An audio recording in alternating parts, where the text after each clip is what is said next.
Well, the reality is it's an extremely noisy marketplace. Everybody claims they can make a website. And technically, they probably can. It's not that hard. However, should they? And how do I break through that noise? How do I establish a voice of authority in amongst all of that swirl of information that's going on and people talking about this and that and companies like Wix and Squarespace and Weebly and buying Super Bowl ads and GoDaddy and etc. So I settled in on podcasting as a way to get my message out to a business audience and let them know that there is an alternative and establish a voice of authority. I focus on drawing on my 40 years of digital marketing and advertising experience, having worked at large ad agencies all over the world and with large companies and multi seven-figure budgets and that sort of thing. I draw on that experience and I talk about digital marketing connected to the website, but I'm mostly talking about digital marketing because it gives me a chance to create value for the podcaster's audience. And it also separates me from the swirl of folks. My nephew can make a website, fly-by-night web dev, etc., who can all claim to make a website for a business owner. And So trust let me, me ask you something, James. yep.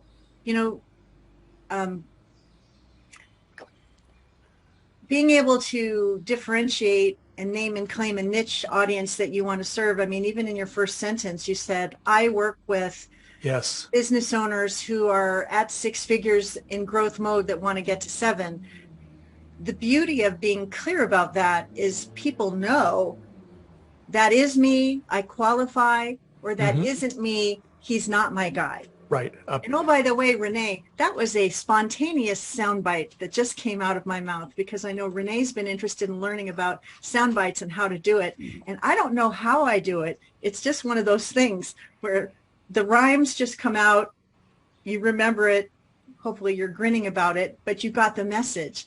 You're going after six-figure business owners that are growing to seven. You're not going after people that have two nickels to rub together to save their life.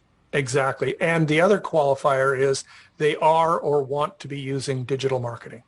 Right. Because that's where the website is the most valuable asset that a business owns.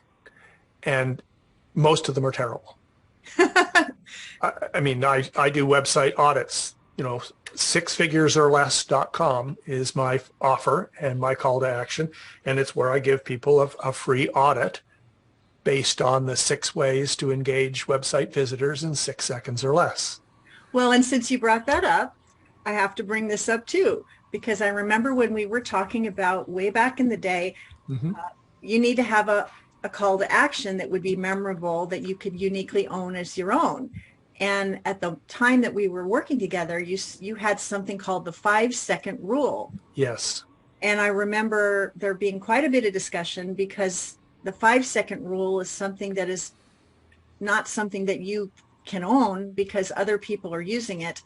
Exactly. And I remember there being a fair amount of pushback around that you were really committed to it. And the group played a role in convincing you that you should move it up a second so that there wouldn't be any confusion. Because if you try to copy someone, it seems like you're copying someone. But if you're trying to be your own voice, then you're your own voice, and that's what you did, 6secondsorless.com. And so if we go to 6secondsorless.com, what are we going to find when we get there? You're going to find a message around what the benefit is and an application form. So it's actually a Calendly embed that will let you book an audit with me. Well, what do you know? And there it is. You want to upgrade your website? Smart. You've taken the first step to a more effective website. Use the form to schedule your 6 seconds or less website audit. And you've made it so easy for people to absolutely do that. So since we're talking about this now, you started doing this when? probably about halfway through maybe late last year. I was originally talking about another passion of mine, which is the hub and spoke strategy, which I still weave into the conversations because it is a sensible thing to talk about. But it had no pizzazz. It didn't have any energy. It was like, yeah, okay. I don't really understand that. And I remember talking to you about that, and again, Exactly. feeling like, I know you have a lot of ownership around this concept, but unless I really know you personally, it's going right over my head. Can we come up with something that would be even clearer, more concise, and that would solve a problem that people were actually struggling with, which is, does my website suck or not? Right. Is it up to par or not? And if you can make the promise of solving the problem or identifying a problem in 6 seconds or less, I think a lot of people might be interested in doing that. Fair? Exactly. And also, you're raising another point that's really important to successful podcast guesting. And this may sound counterintuitive, but the ability to listen. I was quite invested in the 5-second rule, but I listened to what Nancy said and what the other folks in the Broadcast Your Brilliance bootcamp session said, and that mattered. And when I'm applying to podcasts, I listen to the podcaster. I listen carefully when I'm doing the podcast, I listen carefully to the questions the podcaster is asking. And sometimes I'll ask a follow-up question back to get clarity on what he's asking and why he's asking it, or she is asking, or why she is asking it.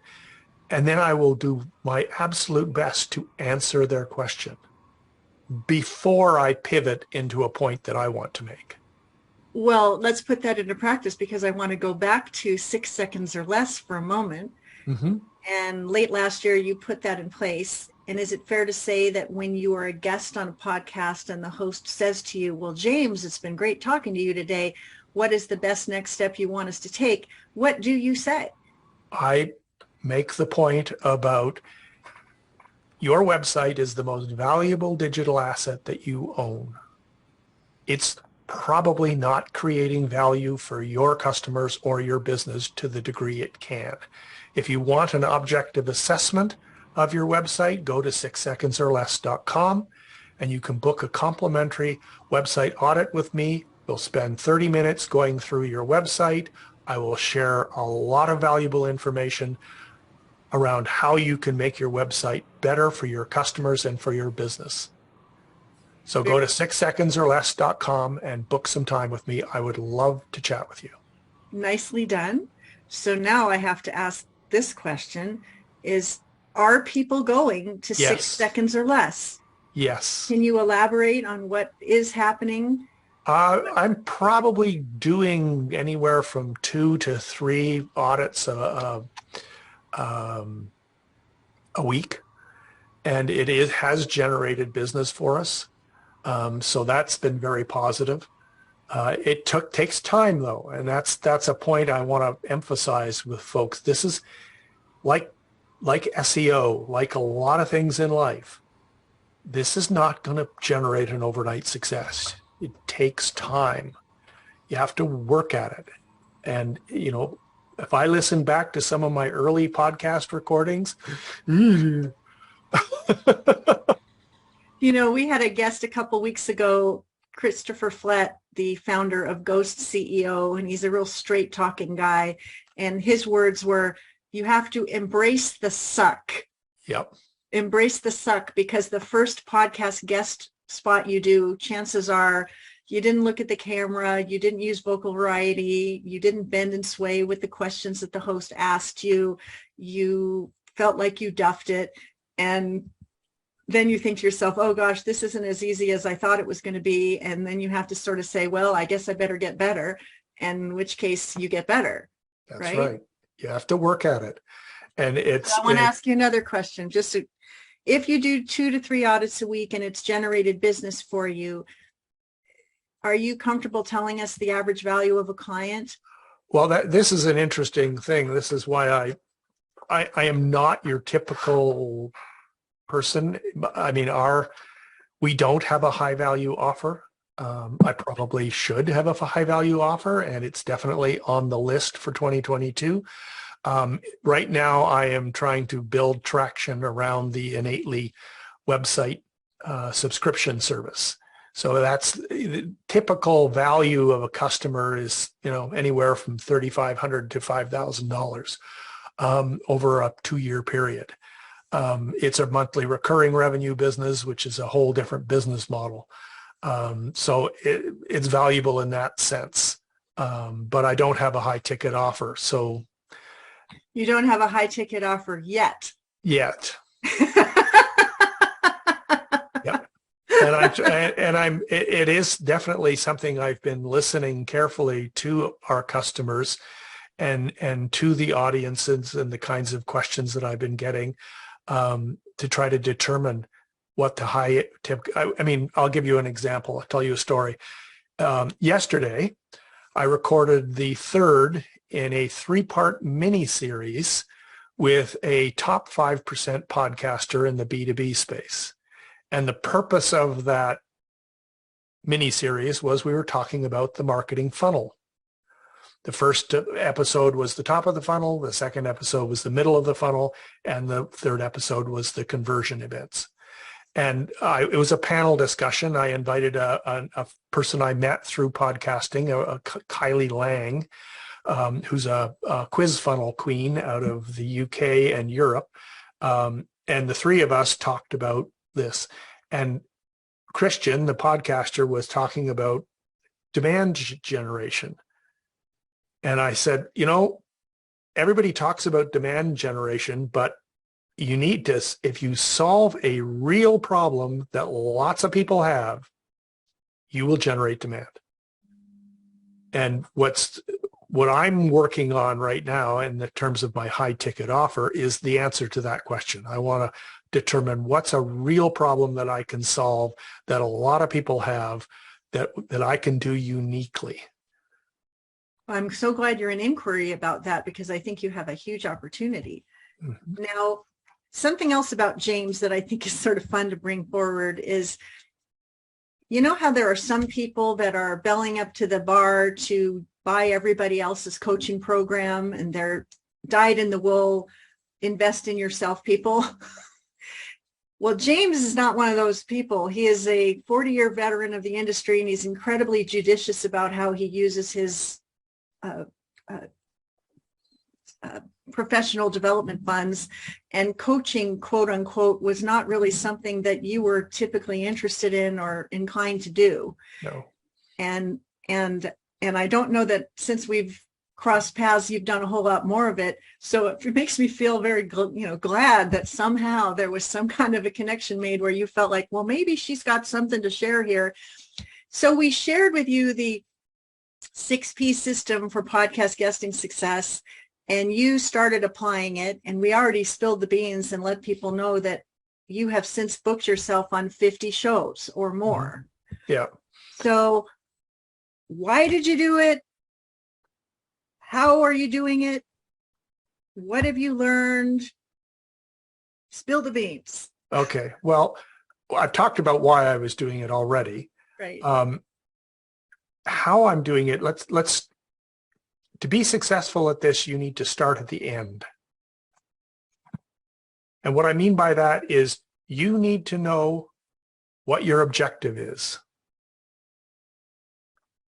Why are you pursuing being a podcast guest? I shared with you what my objective was, and falling out of that objective is a strategy. How am I going to achieve that objective? Well, I'm going to talk about and make digital marketing sensible, make digital marketing clear.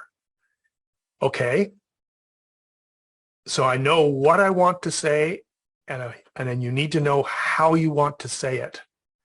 Don't fumble around when you're talking on a podcast, because a number one source of podcast guesting for me now is repeat invites. Bam, bam, bam. podcasters, because we had such a good conversation, I was prepared. I answered their questions. I created value for their audience. I followed up. I followed up by promoting the podcast. I followed up with emails to the podcaster telling them what I had done to promote the podcast. I connected with the podcaster on LinkedIn. I commented on their other podcasts that they promoted on LinkedIn and other whatever the social media channel that they prefer. My stuff is mostly business, so it's more focused on LinkedIn than others, but whatever your niche is, get engaged with the podcaster, and you will find that probably right now, 50% of my podcast guest appearances are repeats. Wow. And this example I just told you, the 3-part mini series, I'd already done 2 podcasts with Christian, and this is a top 5% podcaster. And then I reached out to him and said, it's the summertime. Why don't we do a 3-part mini series? There's so much misunderstanding about the podcast funnel. And I introduced him to Kylie. He connected with Kylie. They got along like a house on fire, which I knew they would because I can assess the personalities. And we did this 3-part series. We recorded it over August, and it's going to be released in September. I brought this idea to the podcaster. He loved it. But I couldn't have done that if I didn't have a relationship with him. Right. And everything that you said you were doing here is all about fanning the flames of building that relationship. This idea of repeat performances, especially when you are talking to the right people. Last week during our live office hours, we were talking about how Renee Thornborough wants to be a household name in her space. And while I was commenting to her about how that could happen, one of the ideas I said when you're pitching is not only could I be a guest one time, but I could be a recurring guest and your go-to person whenever you have an issue related to X, Y, or Z. Well, that was really a fun thing to share because Shelley, who was also in this program, got an aha. She was going to be on morning news a couple days later, and she shared with the host, such a pleasure to be a guest on the show. How about bringing me back for the next time you have a Women in Entrepreneurship series? And she got a yes. Isn't that right, Shelley? Shelley's going to say something. Yes, I did. Yes, I did. And, it's good because from that interview last week, we already have three people that is interested in our program. Oh my gosh, that's so fantastic. Yeah, it's awesome. I'm happy.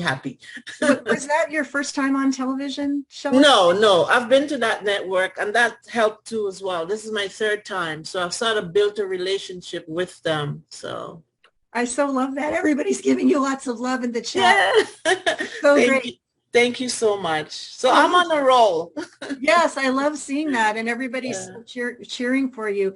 But I just wanted to point out that what James is modeling here is, it's not a hit it and quit it strategy. I got my podcast guest spot. I'm on to the next thing. I think what I'm intuiting is you're being selective about the podcast guest spots that you say yes to because you want to speak to the right people who can be a candidate to benefit from your service.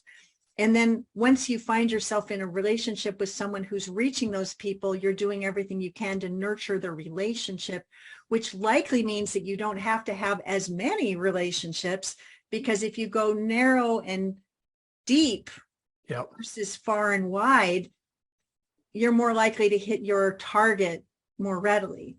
Exactly. And that concept of selective, this is an important concept in marketing as well, which is what I talk about. Everybody talks about attracting, but everything in life is a teeter-totter and it has to be balanced. You also need to repel. You need to attract your ideal customer and you need to repel the folks who aren't your ideal customer. Nancy touched on this at the beginning when she was echoing what I said about my audience. I'm looking for 6-figure business owners who are in growth mode, who are or want to be using digital marketing. That will attract the right people to me, but it will also repel. You would need to do the same thing with podcast guesting. In the early days when I was just getting going, I'd go on anything that would have me. But I quickly stopped that. And now I'm very selective about which podcasts I apply to. I have a very clear criteria. They need to have at least 20 episodes, need to have at least five-star reviews. They need to be, these days, they need to be ranked in the top 10%. How do you find that out, the top 10%? I use listen notes. And it gives me a good handle on, because it tells me top 10%, top 5%, top 2%. And so those are the criteria. Then I will also listen carefully to at least one podcast. I want to hear how the podcaster works with his guests. I want to hear the caliber of guests that he has. I'll also review past episode titles. That gives me a sense for who is their audience. If they're heavy into the woo space, and I've got nothing against the woo space, it's just not for me. If they're heavy into that, that's not a good audience for me. The way I talk about things and the subjects I talk about, it's just not going to resonate all that well with that group. And I've learned that. So I review the past episodes. I review the guests. I'll do some research. I will actually look up the guests on LinkedIn to see what kind of presence they have. I'll look up the podcaster on LinkedIn to see what kind of presence they have. I'll look at the podcaster's website. And now I'm going to get a little bit technical. So if you want to ask me questions about this, I'll be happy to answer. But I will measure the website's domain authority, because one of the biggest benefits of podcast guesting is backlinks. When the podcaster publishes your podcast on his website, you get a backlink to your website, and that backlink is Google Juice. It helps your domain, increase your domain authority, which helps you rank better for SEO.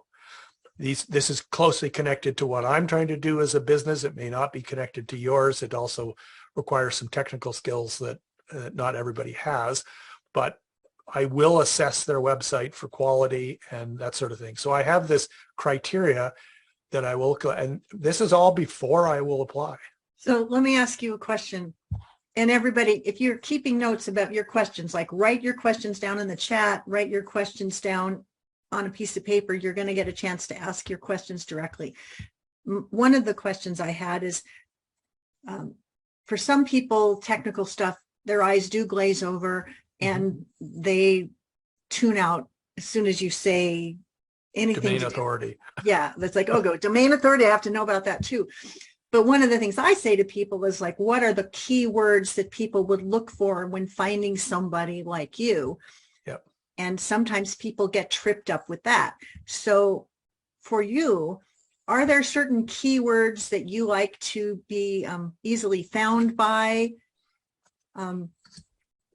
What your 6 to 7 figure website people, like these are your people, but yep. When people are looking, like, how do I find a whatever? Like, what do you like to be found for? Well, that's a more complex question than I think we probably have time to dig into here, because SEO strategy is a long-term thing. It's definitely in the back of my head. I know a lot about it, but it's not for the average person. I'm mostly looking at the website from the point of view of quality. If the podcaster does a good job on his website, if he cares about it, then chances are he's going to do a good job with other things. That bit of a tangent, but your background is important. It says something about who you are as a guest. Even if it's just an audio podcast, the podcaster is likely to be talking to you in a Zoom call. And that quality messaging is really important. It leaves a very positive first impression. So that's why I look at the podcaster's website. Do they care about it? So it is, I mean, I can get into the technical details, but I don't want to make everybody's head explode. It's mostly about the quality. What I'm looking for is I'm looking for high quality customers. So I want a podcaster who's got a high quality audience. That's so good. High quality customers, high quality audience. And what I often say is how you do anything is how you do everything. Right. So if you watch somebody's podcast and their cat's crawling across the screen and they've got dirty dishes in the background and they didn't even get dressed for the show, these kinds of things convey a message that may or not be aligned and congruent with the message that you want to be associated with. That's right. Some people don't even wear pants. Well, that is an optional part, but you know. But while we're talking about this, invest in a good microphone. Mm-hmm. Invest in lights. Even if it's for audio, you still want to present yourself well, because the podcasters remember this. They want to work with people who are easy to work with. Have an expert guest page on your website. Make it easy. Make it easy for them to get the assets that they need. I have 2 different bios on my website.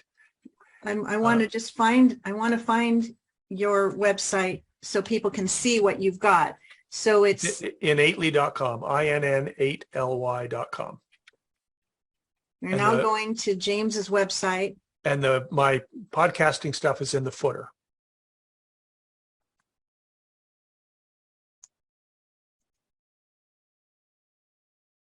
I want to go back because I did that really quickly and you might not have been able to see it. It says here, expert podcast guest, podcasters, follow the link to access the assets you need, totally of service to the host. And then when we land here, tell us what we've got here. You got 2 different formats for my headshot, a round format and a square format. We've got several versions of my bio, a short version and a long version. We've got questions, topics we can discuss. So I want to just stop you for just a minute. Every single one of you, I hope that you're copy the link that you see at the top. We'll put it, Jocelyn, if you wouldn't mind capturing the URL for this page and putting it in the chat. Every one of you should have questions, suggested questions you like to be asked when you are on a podcast, which is no guarantee that they will ask you those questions, but it is certainly of service to the host to make the host's job potentially easier. Right. But James, you've been thoughtful about the kinds of questions. So why don't you explain why you chose these questions? Because everyone who's on this call needs to have 5 or 7 questions that are in your back pocket that can guide the conversation to the end result that you desire. That's a great question, Nancy. One of the things I talk about when I talk about marketing, and an extremely common mistake I see on websites, the most common mistake is websites being inside out. Websites that talk about themselves versus being outside in, where they're resonating with the visitor's problem. And I crafted these questions using an outside-in strategy. What are the kinds of questions that a podcaster's audience is going to have that I can answer? Brilliant. And then you elaborate here with topics that can be discussed. Right. And of all these topics that you have laid out, do you discover after 50 episodes that any one or more of these tends to be where the action tends to be? The 6 ways to convince website visitors to stay in 6 seconds or less is the most popular thing. It's the one I usually lead with. You might put that one first. I might. Cobbler's kids and shoes and things. The relationship marketing principles is another fundamental thing that everybody just so resonates with because it's so practical. Those are the 2 main ones. I'm probably going to drop understanding SEO from the list because nobody's, that's such a complex subject that really I almost never recommend small business owners worry about SEO at the beginning. It's just too hard. Well, I want to just weigh in here and say two things about those two topics. 6 ways to convince website visitors to stay in 6 seconds or less is so specific and gets to the heart of a problem that so many business owners struggle with, and speaks to the need for speed to get the problem solved, that just the topic alone lays out what the segment could be about. The host instantly knows we could talk about that for 20 minutes. Same thing with 5 relationship marketing principles that grow your revenue 5 ways. That's specific. It's terrific. There's intrigue. I'd like to grow my revenue 5 ways. Those two are so solid. Yeah. So for those of you who have not figured out your topics that can be discussed, those 2 examples get an A+ for being clear, specific, and compelling. And James, I do think they should be put first. Yeah, I agree. Mm-hmm. Yeah, that's good. So other things that are on this page, this is so good. Tell us about this. Well, just give them the social media links. I have to update the statistics because those have improved since I put this page together in the first place. The point is to make it easy for people to work. I mean, I can't tell you the number of times I've had podcasters, or even more important, the podcaster's VA has reached back out to me and said, my God, you're so easy to work with. You answer emails, you give me assets, you make it easy for me to do my job. And you know, who are they going to want to have back? Right. And so there you have this. You can also download the ebook and the cover art. Mm-hmm. You're providing assets that make it easy for the host to promote you. And so I'm just going to click on this just because I want to see what happens. I sure hope it works. And there it is. Bam. So good. Okay. So you are media ready. You are media savvy, and you are clearly on message. You also do your research. And so I'm sure people here are thinking to themselves, James, how much time each week do you put forth to do this work? What is your aim in terms of how many guest spots you want to book every week? Tell us a little bit more about that. Well, at this point, I've got it down to, usually I'll block off a couple of hours one day a week to do the research and find a podcast to apply to. Are you a member of Podmatch and Matchmaker.fm? Yeah, I've got a whole list of resources here that I put together. Podmatch is my first choice. They're a great resource. Matchmaker.fm used to be much better than it is, but the Podcast Collaborative, it's run by a woman named Sarah Conning or something out of Vancouver. That's been a great resource. Not so much the Facebook page, which tends to get overwhelmed with noise, but pay for her service and be part of her networking groups. She does a really good job with the networking groups. Was that Sarah Penner of the podcast? Sarah Penner, that's it. Yes. The podcast guest collaboration group on Facebook. Yeah, but so she has a separate thing that you can pay for that I find it's worth the money. And how much money is it? I think it's $15 a month. $15 a month. So I want to make a point here. When we're just getting started, listen, I've been made no apology about being fiscally responsible. When we are first getting started, we all belly up to the free bar to see if we can get some success right away. And then you think to yourself, boy, if I'm getting success right away with this group, what if I paid a little bit more to be in an exclusive group of people that are actually investing in their success and caring about this more deeply? Mm-hmm. And that is what you are demonstrating. You made the leap to pay $15 a month to be in a group of people who are investing in their success. Just $15 a month narrows the noise. Yes, it does. That's the key thing. It's just, it gives you a chance to have a one-on-one conversation with podcasters in this environment. Another good free resource is the Speakers Playhouse. Mm-hmm. Every Thursday morning for 90 minutes, it's entertaining. My God. And for those of you, I mean, the Speakers Playhouse should be familiar to you because Kimberly Crow Yes, came and Kimberly is did a awesome. special masterclass for all of you as a bonus, teaching you the art of improvisation. And then one of her calls to action was to join the Speakers Playhouse. And she calls it the best 90 minutes of her week. And I think a lot of other people in the group here are participating and coming to that same conclusion. So there's a resource that James is also supporting. Mm-hmm. And then the extension of Speakers Playhouse, which isn't free, is Potapalooza. And I have attended 2 so far, and they have been awesome. Tell us why. Well, because that's how I've been really being able to get into top 10% podcasters in a meaningful and tangible way, right? And this has turned into several repeat sessions. These are top 10% podcasters who you wouldn't if you just tried to cold call, your chances are, not great.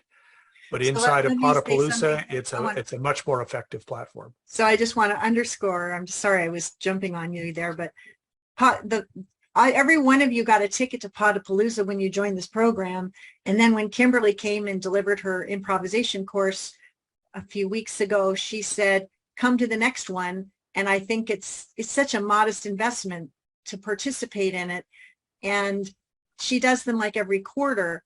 But if you want to get in front of people that are looking for guests, she's curated all these people that you can connect with. So if you do not take full advantage of all the bonuses that I carefully curate in this program, you leave a lot of opportunity on the table. James is demonstrating that he does not let these opportunities pass him by. He jumps in, he gets involved, and it creates more success with greater ease for him. And that is really the vision that I'm holding for all of you, that you will have more success with greater ease. Some course creators throw in all these bonuses that are irrelevant and incongruent and just have additional value that you never get around to. But I really worked hard to curate amazing bonuses that were relevant and congruent and of service that would make your path to success easier. And James is coming on to say, yeah, I've used them. I'm continuing to use them. It is making it easier. And, when people come to you to ask you to be on the show versus you having to push up all the time and ask to be booked, that's a game changer also. Right. It really is. And there's also about the being open-minded and flexible. Summits are sort of a variation on the podcast thing. And they can also be very effective. It's a different format.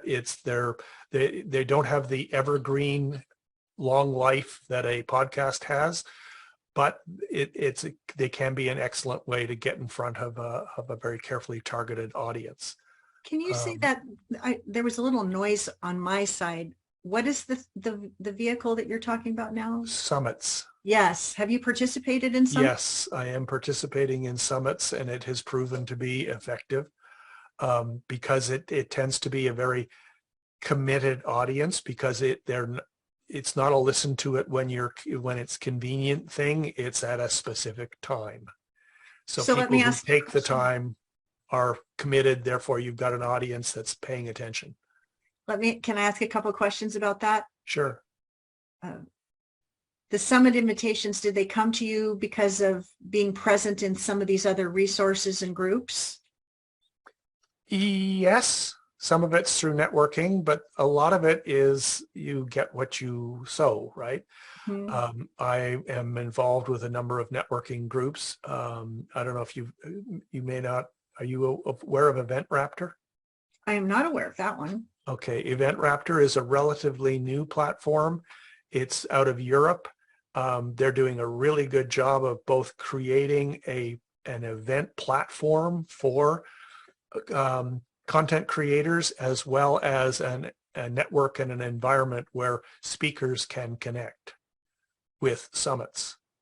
So, and then Entrepreneurs Rocket Fuel, which is another one of Kimberly's program, is also another platform where you can find summits and apply to summits. So those are the two that I've been using, is Event Raptor and Entrepreneur's Rocket Fuel. Let me ask you another question about that. Mm-hmm. When you participate in a summit, it feels good to be invited or selected, but then there's the whole being prepared to be a great contributor because you've got your photo and your bio and your Mm-hmm. talk title and your takeaway points all dialed in. But then there's the role that you play to promote it with the other people who are participating. Yes. Do you find that part of it has been, what have you learned about that part of it? Are you making and keeping those commitments? Are you? It's about being selective. I mean, I recognize that if I apply to a summit, I am making a commitment to the summit organizer that I will, in fact, promote. So if I'm not prepared to do that, if I don't feel I have the time to do that, then I don't apply. But if I do apply, then I've made that commitment. I follow through on that commitment, and that tends to get you more invitations. I mean, I am participating for the second time in the Entrepreneur Nerd Summit in September. And that was by invitation. He asked me to please come back. Love that. I did, I followed through. And the reason I wanted to bring that up, the 4 agreements are important. Do you make and keep your commitments? If you make and keep your commitments thoughtfully, I hate to be the one to say this out loud, but there are some people, like in a bicycle race, they will draft. Mm-hmm. They'll say, oh yeah, I'll be in your summit. I'll speak up. I'll do my part. And yet when it actually comes to doing their part, they're more than happy to do their part at the microphone. But when it comes time to doing their part, to promoting 3 times to their list and posting to social media, they think they can get away with not doing what they said they were going to do.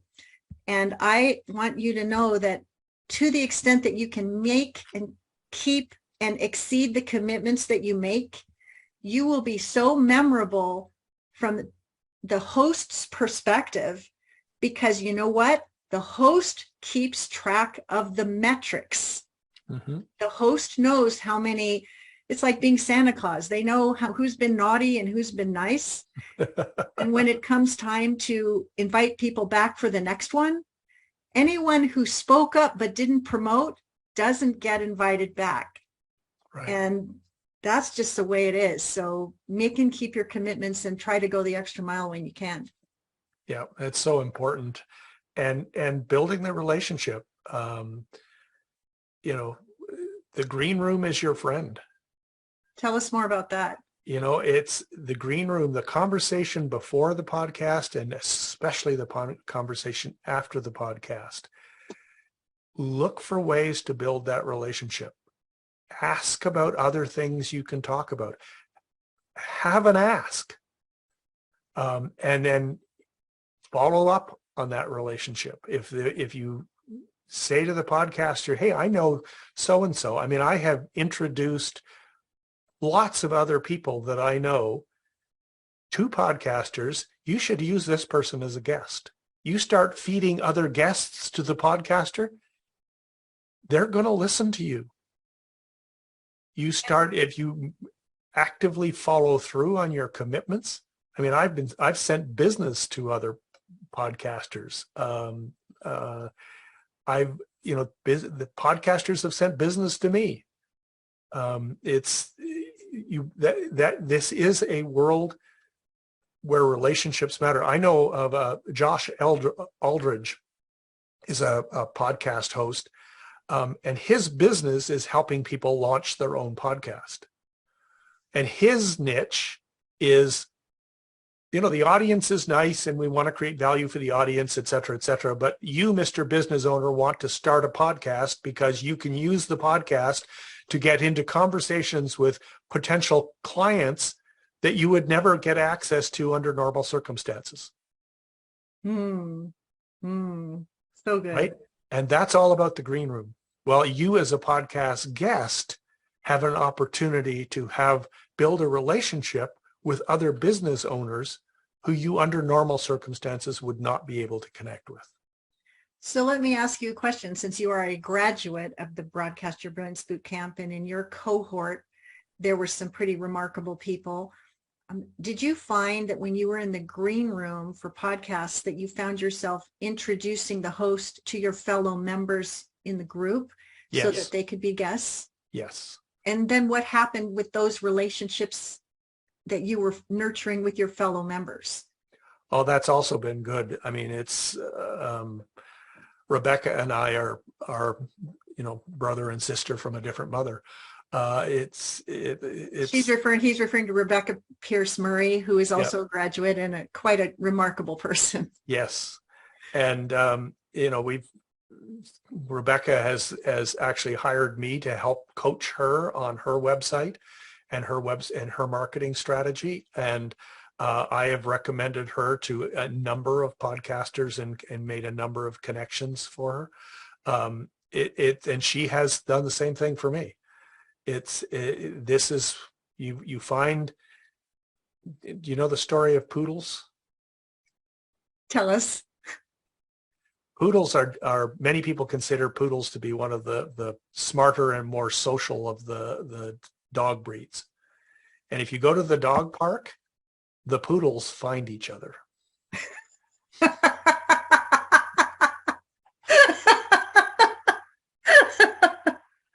I love that.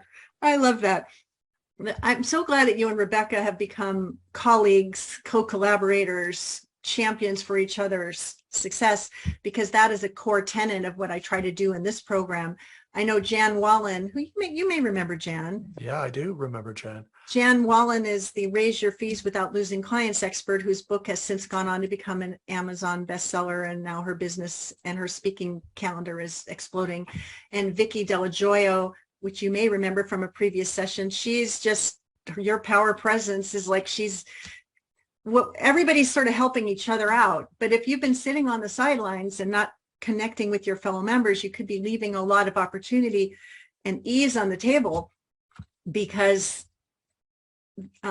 the more you create those relationships when you join programs like this, the more those relationships can serve you, not just during the program, but for years and years afterwards. Mm-hmm. And I think that's really important. Jan's writing in, James introduced me to Raquel O'Meara, who hosts the Pause podcast. Our interview was excellent and we're still in touch. See, generosity, I think, is one of your secret sauces also, wouldn't you say? Yeah. There's being an abundance-minded entrepreneur is very important. I mean, I have met other people who are in the same space as I am. Christina Hills. Do you know Christina? Oh, we've been friends for over 10 years. Yeah. Wonderful human, very talented. She does the same thing that I do, except that she doesn't. Her audience is my farm team. So I've been sending clients to her who are too early for what my offer is, and she's been sending folks to me who are graduating from her offer.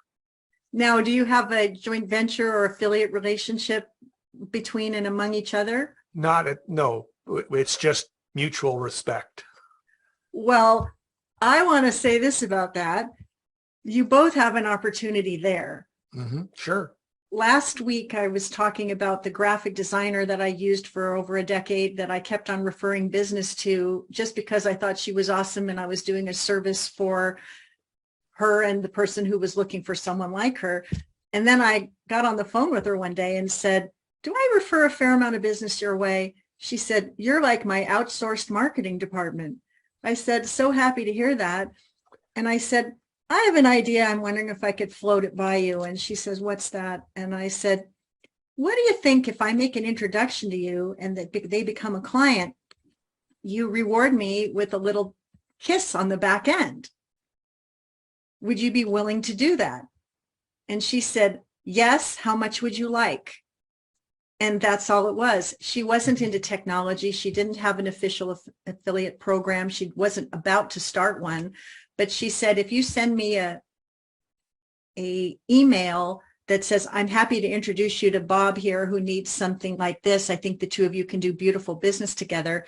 if you end up doing business with Bob and it's a done for you service, send me 10% of the project. Mm-hmm. And that's how we did it. Mm-hmm. And so I know that Christina Hills is a rock star JV partner and has a very meaningful list, and you are simpatico. So you might start a conversation like that with her, because being generous is a beautiful quality and creating relationships is a really great thing. But you could be her outsourced marketing department and vice versa. You might as well share the wealth with each other. Yeah. And this is actually something that you highlighted for me. That's usually step 2 for me, because one of the biggest faults that I find with people who are pursuing joint ventures, and Nancy really called this out in our session, was make sure you're getting traction before you start asking for things like this. Make sure that your offer is actually working before you ask people to joint venture with you. Yes. And so, Christina and I are in touch, and that's definitely a conversation that we plan to have.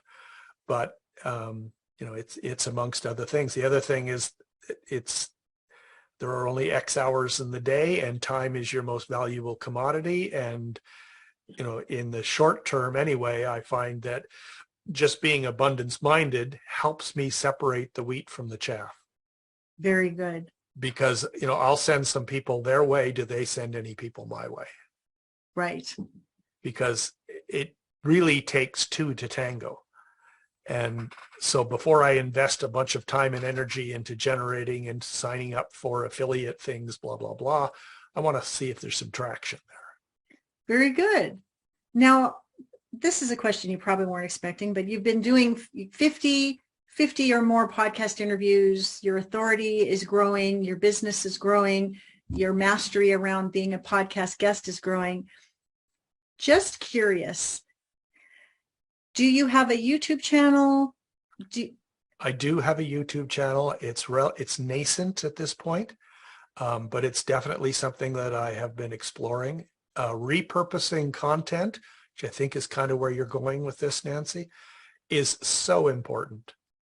And, it gives you all kinds of things, because everybody wrestles with, I know I need to be in social media. What can I talk about? Well, when you're doing podcast guesting, you've got lots of things that you can talk about, because I'll promote podcasts that I did 3 months ago.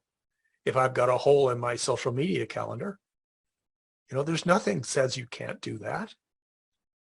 Well, and it's a great service to, sometimes an episode debuted on a holiday, the week before Christmas or something, and maybe people's listening habits were different. But then when you revisit that podcast episode, you go, wow, that was a lot of value. I think that was really well done. If you take a vacation, right, you can repurpose content that's already happened and say to yourself, this work deserves a much wider audience, and I'm resharing it because the message is still as relevant today as it was 6 months ago. And we didn't get as many. It's just like relaunching a book for those of you who help people relaunch their books. Where I was going with this, and this is a very direct question, but one of the things that I love about podcast guesting is that I never have to leave my house if I don't want to. I can be on camera and talk to people around the world, around the nation, around the street, around the neighborhood. And it's very convenient. It's really nice for introverts in particular. Those things I really like. But it tends to be a long distance run for getting those leads. They trickle, they don't flood. Mm-hmm. Have you ever thought about hosting your own webinar or your own 5-day challenge or your own quote unquote conversion event where you control it? Yes, that's definitely in the consideration set. I'm hoping to do something this fall. It will be a trial balloon initially. It will probably be around the 6 ways to engage website visitors in 6 seconds or less, kind of an ask me anything thing, because what I've discovered, particularly with podcasters who do YouTube simulcasts or LinkedIn simulcasts, when I can do a live audit which I did actually for your group, Nancy. And that was the first time I did that. That's when I really embraced that idea. The live audit it's both very informative and very entertaining. So let me make a suggestion, and I hope you're open to it. Are you approved for LinkedIn Live? Yes, I am. What if you put it on the calendar that once a month you were going to do a live 6 seconds or less audit, and you asked for folks to apply to be your candidate. And once a month you demonstrated the 6 seconds or less website audit, created the wow reaction in service to that person and those who were watching, and then followed up with, if you know that you need one of these, or that your website is not going to take you from 6 to 7 figures quickly, let's hop on the phone and see how our company can serve you. Yes, exactly. That's Definitely the thing. And also a variation on that theme that I'm also looking at. I'm looking at LinkedIn Live. That's very insightful. That's exactly where I'm planning to do this trial run. There's another resource that I've discovered called eWebinar, which allows you to do on-demand webinars. And that's a great way to repurpose content. You mean evergreen? Evergreen, yes. Right. It's more the way that Melissa Kwan, the founder of the company, describes it. She avoids the word evergreen because that's too passive. The platform, the eWebinar platform, uses the idea of on demand because these are specifically scheduled so that, it becomes a destination time and you can pick your time. It is effectively a different box around the evergreen webinar, but it's a way to make it unique.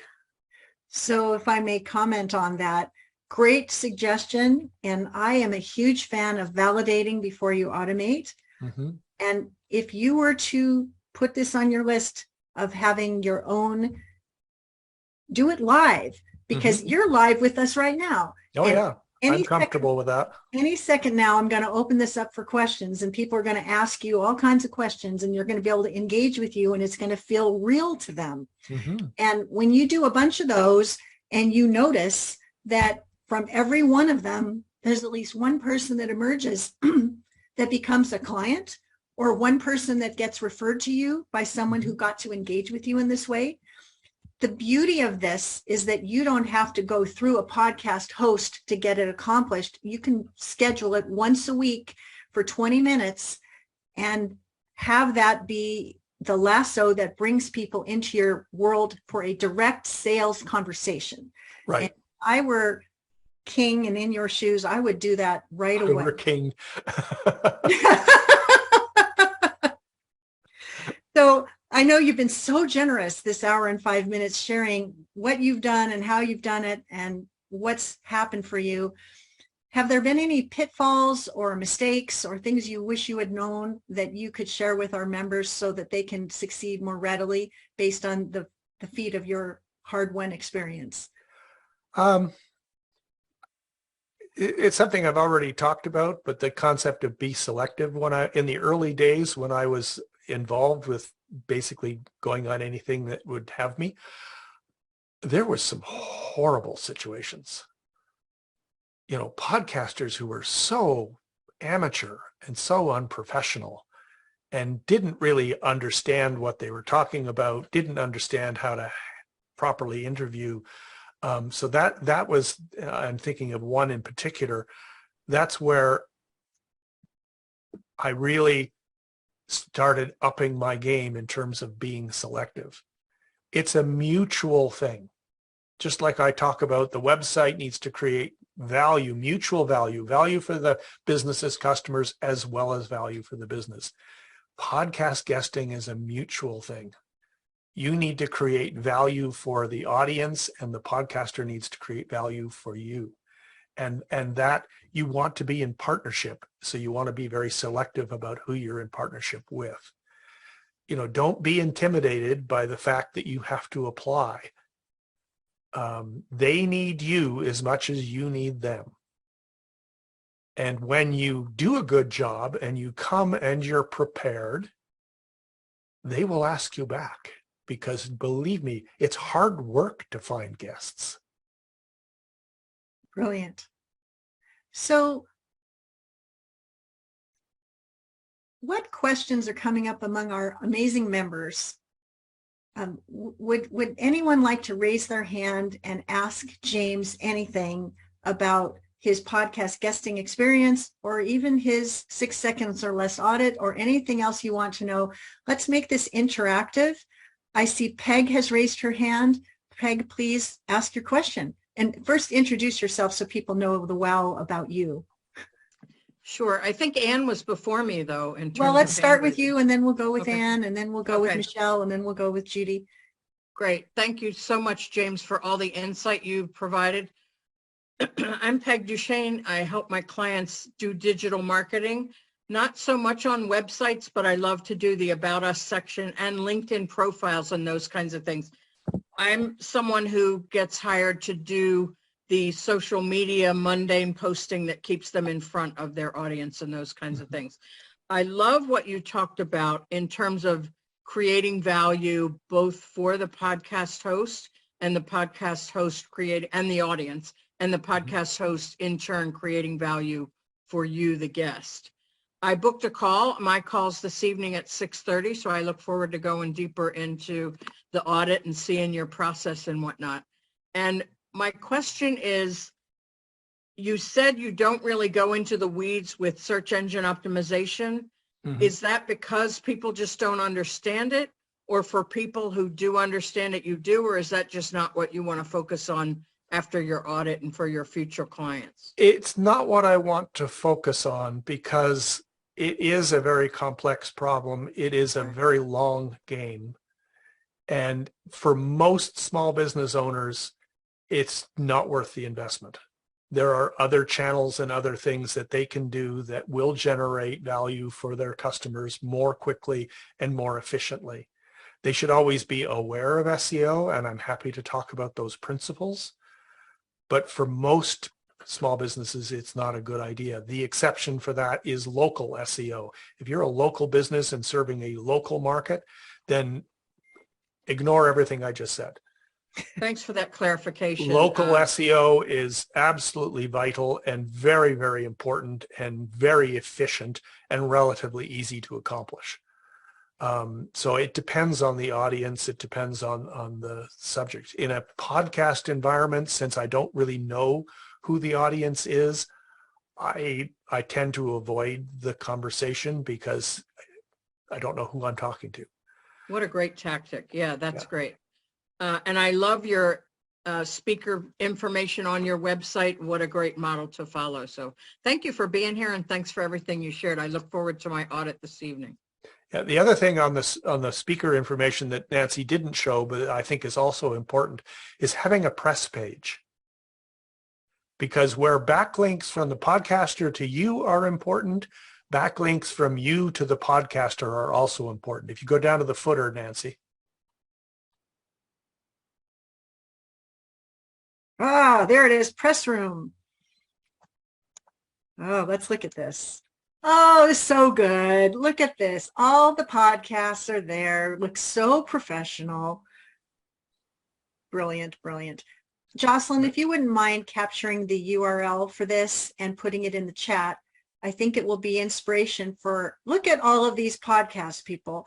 The benefit of having a press page, and I know Lynette Hoy, our publicist in the group, would completely agree, is that any host that's checking out James can go to this page and say, oh, this is a no-brainer. I can listen to him right away and know if he's for me, but it looks like he's serious about it and that he's got a track record around it, which means that he can put a few sentences together to save his life, and that means he'll be a great guest. So this is a great example. I'm so glad you brought it up, James. I was going to ask you about it, and thanks for bringing it up. Yep. No, it's the 1-2 punch of being easy to work with. Mm-hmm. Very good. Thank you. Such great advice. Thank you so much, James. Talk to you this evening. Yes, and I hope the two of you have a great conversation. Anne, Ryan, why don't you speak up and ask your question? Well, first I want to say thank you to James. He just, it was fabulous. There were so many ahas, I couldn't write them fast enough. But, and so I'm going to end up watching the replay so I can write them and get them all down. I want to know if when you began, and even now, if the first contact is with a producer and not the host, and at what point do you get transferred from the producer to the host? I haven't had much contact with producers. It's almost always been the host. Oh, okay. Then again, that may not be correct because sometimes it's anonymous, right? If you're in Podmatch, it's just messaging that's going back and forth. You don't know who you're actually speaking with. It could very well be a producer. I'm not sure that it matters much. The goal is for me to understand what they're looking for and for them to understand the value that I can bring. Mm-hmm. Whether that goes through a producer or directly with the podcaster.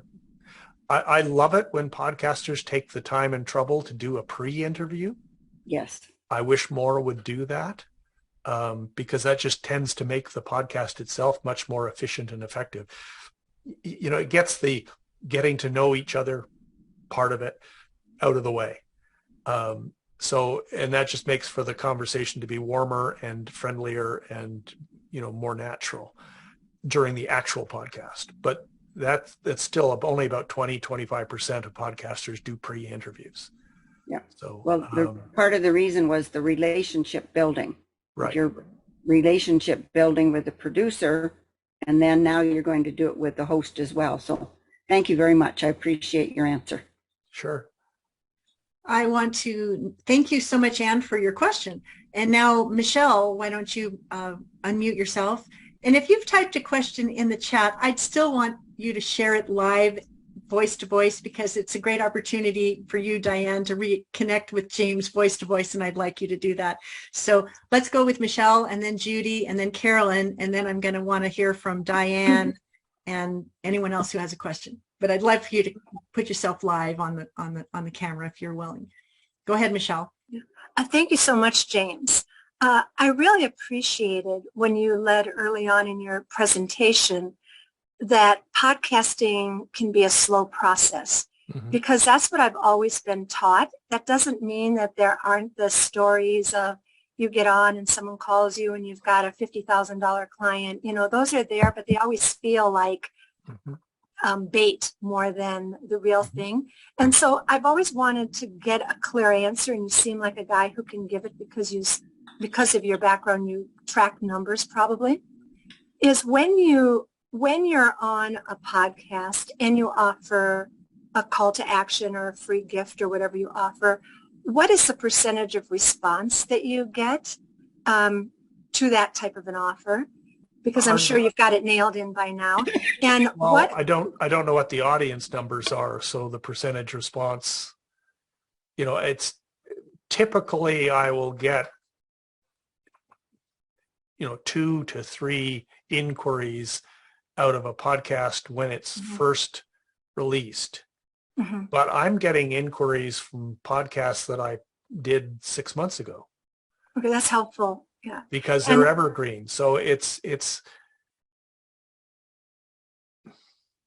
not as scientific as perhaps other channels are. So to that point, it's a challenge, but it also allows another key thing in marketing is people buy people. And podcasting gives you an opportunity for you to show who you are and communicate who you are as a person. So that when people reach out to me, it's not stiff conversations. They feel like they know me because they listen to me on the podcast. And that way the conversation is very gentle. Another caution I would give you is, and the thing that turns podcasters off probably faster than anything else, is don't shill your product or service in the podcast. you really want to establish who you are as a person, establish your expertise, establish your authority, do all of those good things. Don't be shy about that. But then make the offer the logical next step. When I'm talking to folks about their website, as I said earlier, the most common mistake I see is website copy that's inside out, right? You lead with the solution to the problem. What you need to do is you need to lead with the problem, because the goal of the copy on the website is to support the journey that the customer is on. And your goal when you're doing podcasting is to support the journey that the listener is on. And if you do that, they're going to be much more receptive to your offer at the end. And they'll, when they do engage with you, they're engaging with you from a point of familiarity. And there's the know, like, trust factor has been built through that process. So don't shill your offer in the podcast. Talk about your expertise and create value for your podcaster's audience, and that will get you invited back. Yeah. And so where my question is kind of coming from them, and I totally understand and believe in the building the foundation of relationship, and that's what the podcast offers, both with the podcast host as well as with the audience. I think in anyone who has an established business, when using podcasts, it's to both get a message out and also to get the availability of assistance out if one is offering a service such as you are or many of us are. And what I'm curious about is anyone with an established business, when building a lead generation stack, a list of ways of reaching people, it's really helpful to be able to know what is, for any given avenue, in this case podcasts, what is your experience is what I'm really asking you about. What is your experience of becoming known, becoming liked? Two people follow up.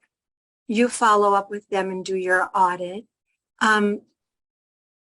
Because this is a piece that often doesn't get talked about, is what is the real trajectory, so you can do some wise strategic planning. Is it like in a year's time, this might very likely materialize into something? In 2 weeks' time, that's very different. And I think that without that piece, one can't strategically use podcasting to get both your message out and to provide assistance. And that's what I thought with your experience you might be able to share. Yeah, and when I started the chat at the beginning, one of the first things I said, and I'm echoing what you're saying right now because you're right on.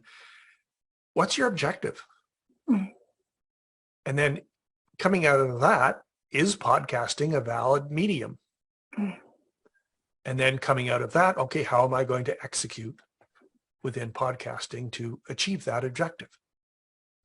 And, podcasting shouldn't be your only thing, but podcasting does bring a lot of value. One of the most important, I talked about the website being the most important digital asset that a business owns. The second most important digital asset that a business owns is your list. And podcasting is a good way to build your list. Because those people may not be ready to buy right now, but when they are ready, you'll be front of mind because you're continuing to speak to them. You're continuing to send content out to them, create value for them. And does your list grow? And does your list grow significantly with each podcast? It has, yes, not significantly, but that's why the summit, I started to explore the summit side of things. Yeah. Summits tend to be a better list building tactic. This is why Nancy called out quite rightly, and I'm already thinking about this, the LinkedIn Lives, the live webinars are also excellent list building tools. And that's the real value. So I have an objective and I'm pursuing several strategies, podcasting being one of them. The thing that we're talking about today is podcasting. But it is a long game. SEO is also a very long game. Should be aware of it, but unless you're a local business, as we talked about before. Thank you so much. I appreciate your clear answer. I want to add something to this conversation. Great questions, Michelle, and thank you, James, for brilliant response. You know, there's some things that you are just uniquely destined to do because these are skill sets that you have. I'm going to speak about myself for a moment.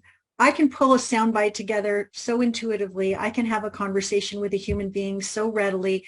It feels so aligned and congruent with how I show up in the world and where I have strength that I decided to double down on podcast guesting because I knew that if people could meet me and get to know me and see me in action and see me bend and sway and pull out a phrase at the 11th hour, like people would experience that and say, wow, I've been looking for someone like that.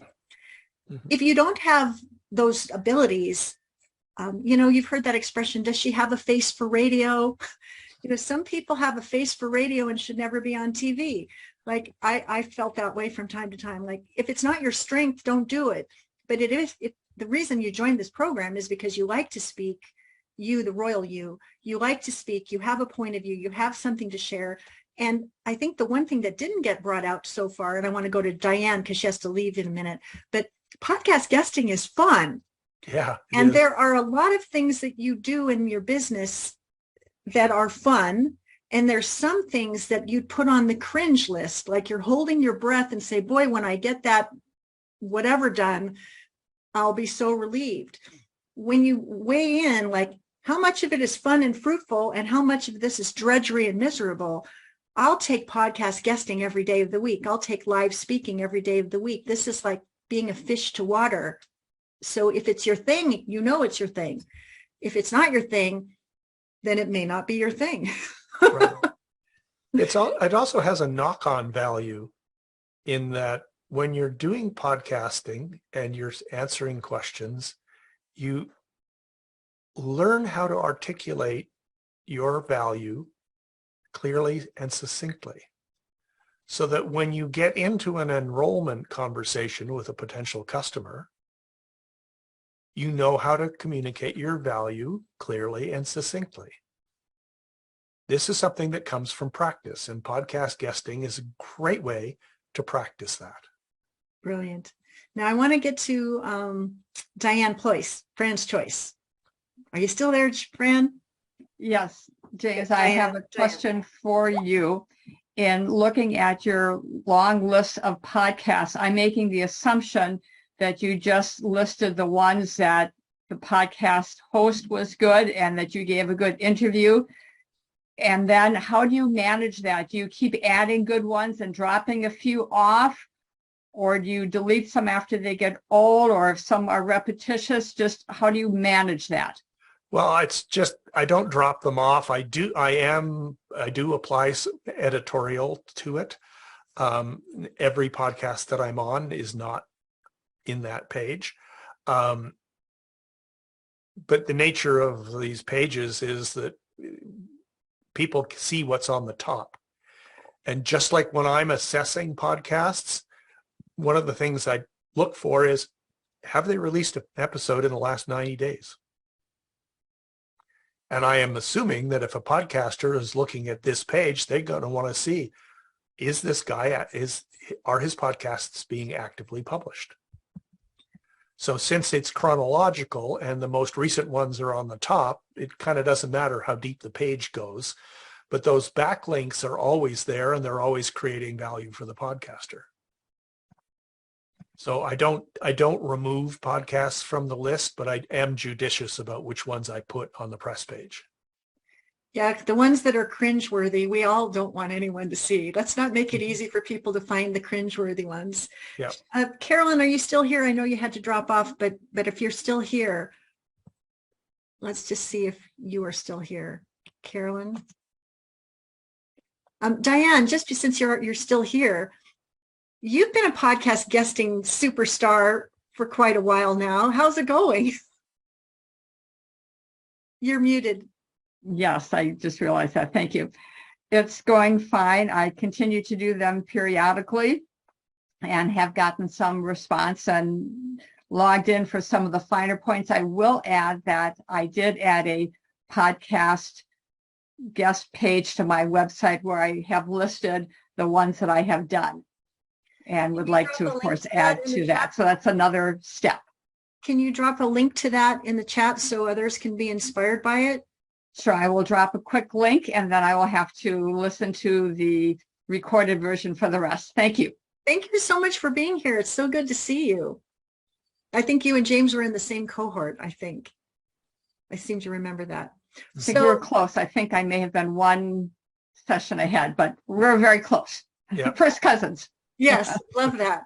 Let's see. I see Judy Baker's hand is up. So good to see you, Diane. Hi, James. This has been so valuable. I've got a bunch of questions for you. One is, when you are making your offer, are you making one offer on all the podcasts, referring people?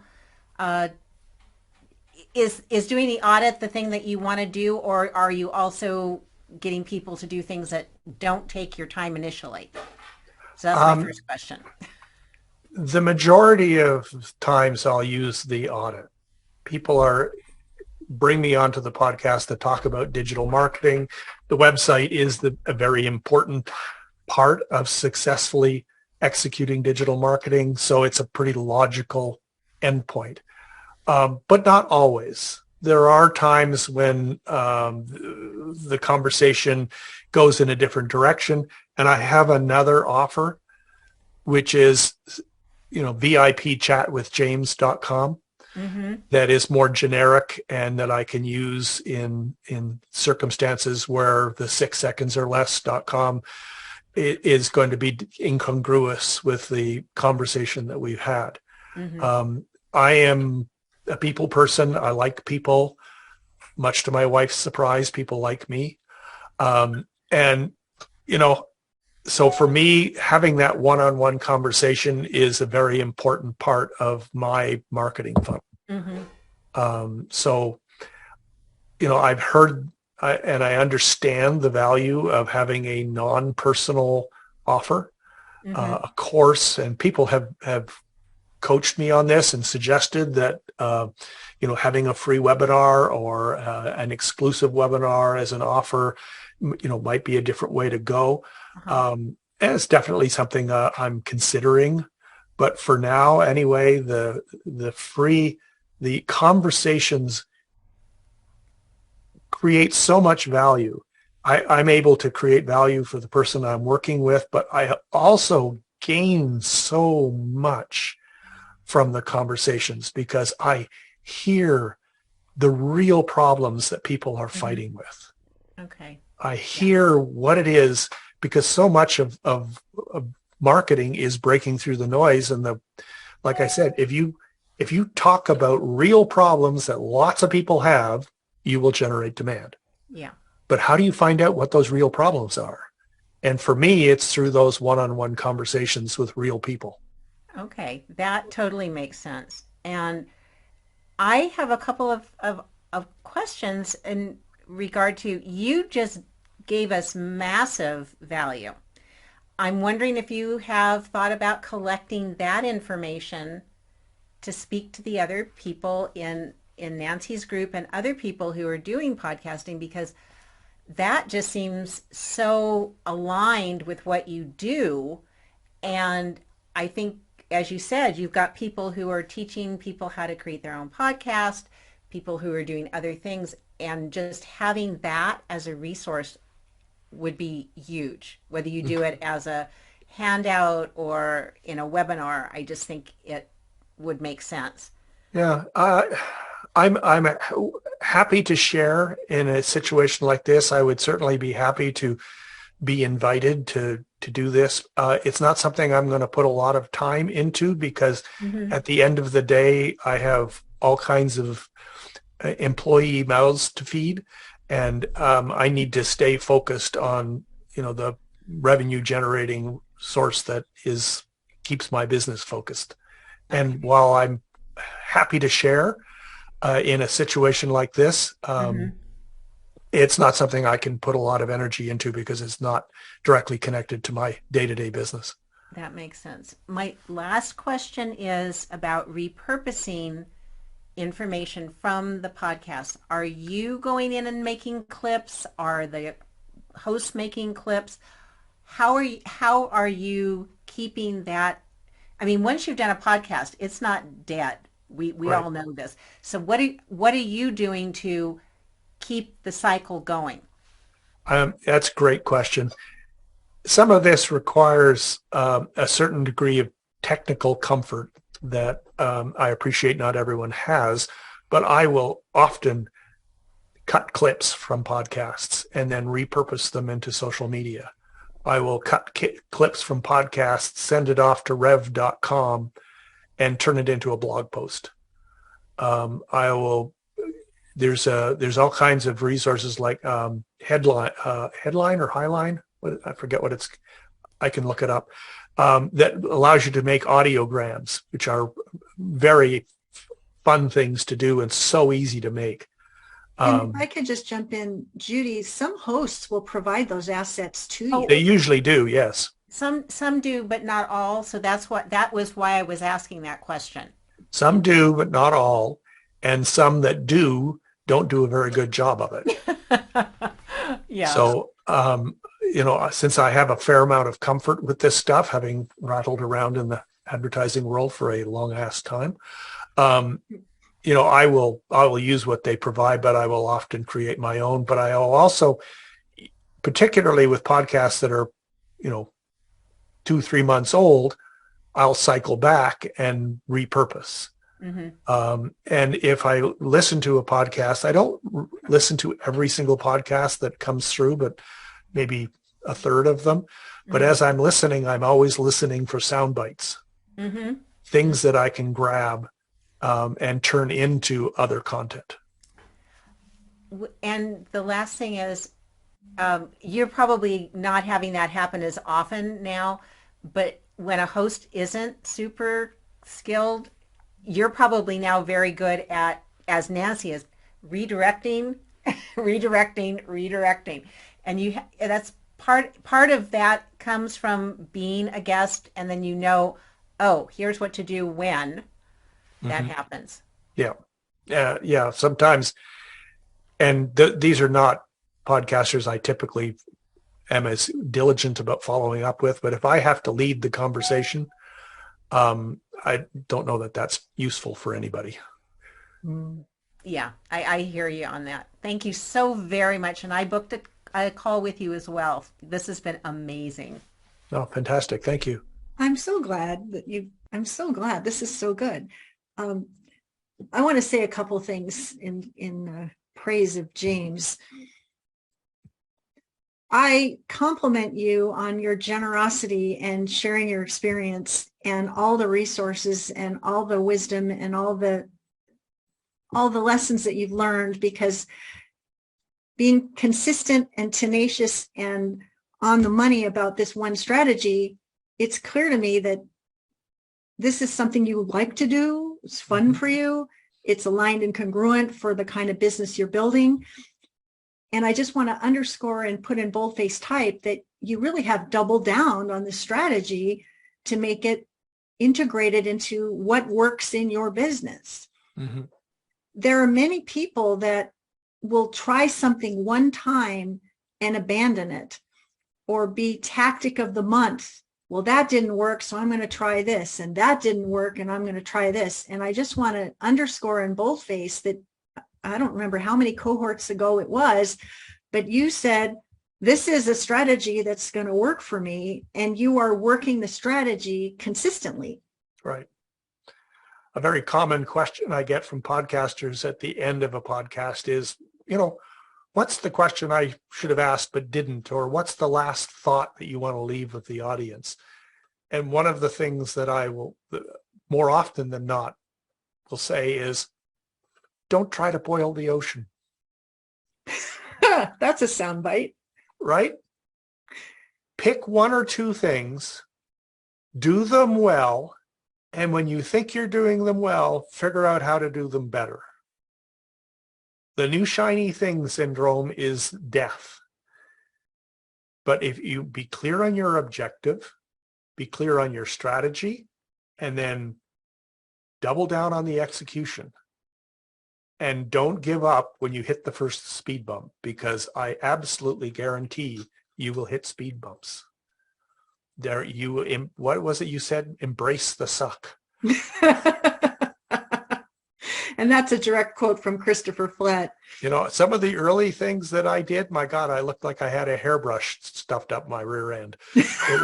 I was so like, I didn't quite know what to. I'm comfortable on a stage. If I can walk around on a stage and deal with an audience, I have a background in music performance.